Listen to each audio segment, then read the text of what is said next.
नमस्कार, माझी पाककलामध्ये मी मानसी तुम्हा सर्वांचं खूप खूप स्वागत करते. तर आज आपण बनवतोय मस्त क्रिस्पी कुरकुरीत असे हे कांदा भजी. चवीला इतके अप्रतिम हे भजी तयार झालेत ना, असाही पावसाळा सुरू झालेला आहे, तर संध्याकाळच्या चहासोबत जर का हे गरमागरम भजी आपण तयार केले ना, तर घरचे अगदी खुश होऊन जातात. आणि इथे आपण जराही सोड्याचा वगैरे वापर केलेला नाहीये, तरीही अतिशय क्रिस्पी असे हे भजी आपले इथे तयार होतात. पटकन सुरुवात करूया रेसिपीला. मी 2 कांदे घेतलेले आहेत इथे. कट करून घेते कांदे आता. वरचा जो भाग आहे तो असा कट करून घ्यायचा आहे आणि जितके आपल्याला शक्य होतील ना, तितके फाईनली चॉप करून घ्यायचे. या ज्या स्लाईस आहेत त्या अगदी पातळ कट करायच्या आहेत. हे बघा मी तुम्हाला इथे व्हिडिओमध्ये दाखवते. तर जितकं शक्य होईल तितक्या पातळ स्लाईस करून घ्यायचे आहेत. तुमच्याकडे जर का स्लायसर असेल तर त्यावर तुम्ही केलं तरीही काहीच हरकत नाही. तर इथे आता मी अशा प्रकारे हे कांदे व्यवस्थित मी चिरून घेते.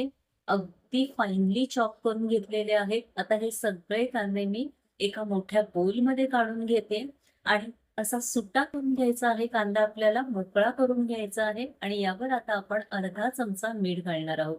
याने काय होणार आहे, कांद्याला आपल्या पाणी सुटणार आहे आणि त्यातच आपण आपलं बेसन जे आहे ते इथे भिजवून घेणार आहोत. वेगळं पाणी इथे जराही आपल्याला घ्यायचं नाहीये.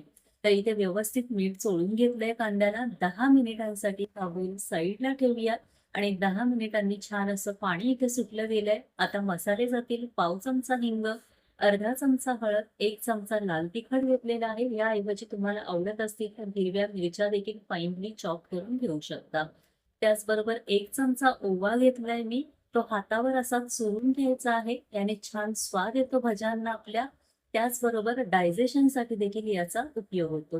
आता इथे अर्धा कप इतकं बेसन घेतलंय. 2 कांद्यांसाठी अर्धा कप बेसन घेतलेलं आहे. त्याचबरोबर 2 चमचे तांदळाची पिठी घ्यायची आहे आणि चवीनुसार इथे मीठ घालायचं आहे. तुम्ही जर का कांद्याची क्वांटिटी वाढवली तर इथे पिठाची देखील क्वांटिटी तुम्हाला वाढवावी लागणार आहे. 4 कांदे असतील तर 1 कप किंवा 1 वाटी पीठ इथे घ्यायचं आहे.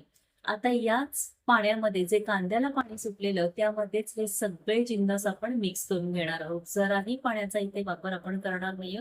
तर तुम्ही बघू शकताय परफेक्ट इथे सगळे जिन्नस पडले गेलेत. जराही मी इथे पाणी घेतलेलं नाहीये आणि छान असं हे मिश्रण भज्याचं आपलं तयार झालंय. दुसरीकडे मी तेल देखील गरम करत ठेवलेलं आहे आणि इथे आता तेल तापवून घ्यायचं आणि गॅस मीडियम फ्लेमवर ठेवून आपण भजी सोडून देणार आहोत. तर यातलं मिश्रण थोडंसं असं हातावर घ्यायचं आणि इथे भजी सोडत जायचे. तर इथे माझी कढई थोडी छोटी आहे. ही खास माझी तळणीचीच कढई आहे.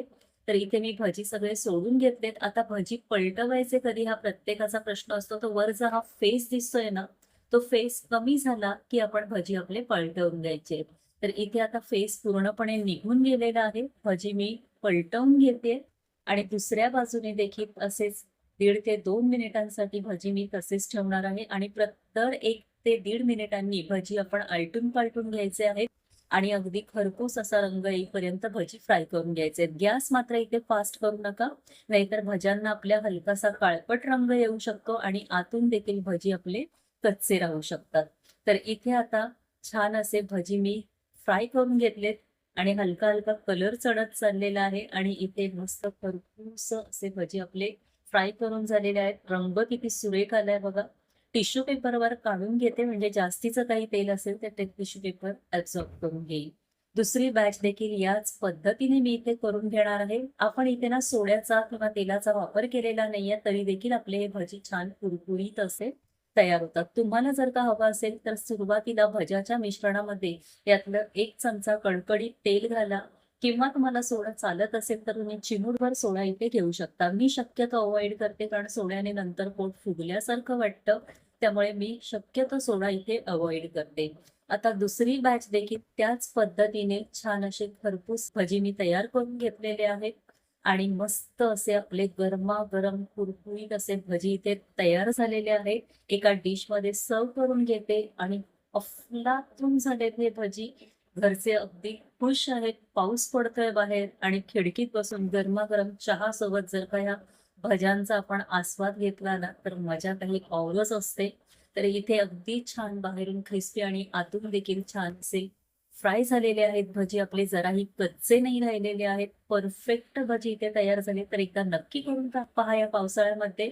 रेसिपी आवडली तर लाईक आणि शेअर जरूर करा. त्याचबरोबर चॅनलवर नवीन असाल तर पटकन सबस्क्राईब करा, म्हणजे अशा छान आणि नवीन रेसिपीज तुम्हाला पाहायला मिळतील. तोपर्यंत टाटा, बाय बाय.